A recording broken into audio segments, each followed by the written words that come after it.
Ontario Civilian Police Commission releases interim report on investigation into Thunder Bay Police Board. Ontario's Civilian Police Commission has released its interim report on the ongoing investigation into the Thunder Bay Police Services Board. The report was officially released to the public late Friday afternoon.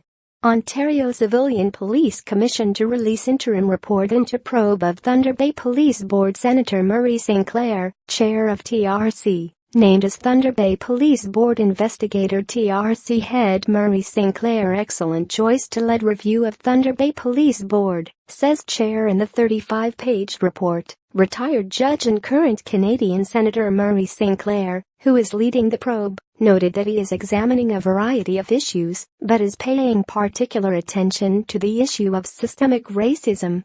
Concerns about systemic racism, discrimination, and bias are central to this investigation, Sinclair, who was appointed in July, wrote in the report.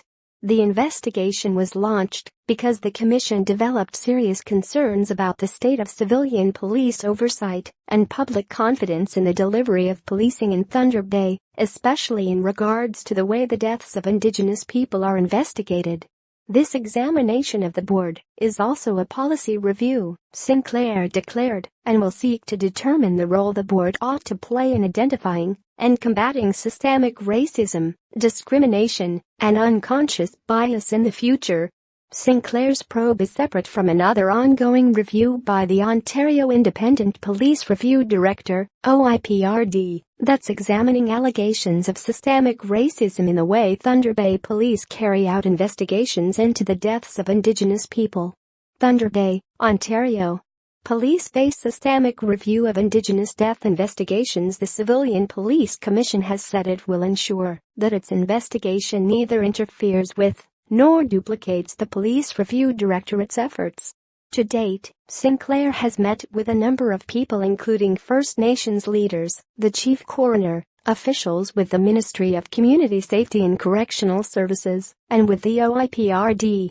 The report also noted that Sinclair still intends to meet with Indigenous education leaders, including those at Dennis Franklin Cromarty First Nations High School and the Northern Nishnab Education Council, and with members of both the police service and its board. The Commission's final report is due March 31, 2018. Sinclair's interim report stated the final document will likely include recommendations on policy and operational changes directed at the Police Services Board and surrounding performance and training requirements. Sinclair did note, however, that the rest of his investigation could reveal broader issues about the framework within which the police board performs its functions and the advice it receives, including potential issues with the existing Police Services Act. If this is the case, the report may offer recommendations for legislative or regulatory changes, Sinclair wrote.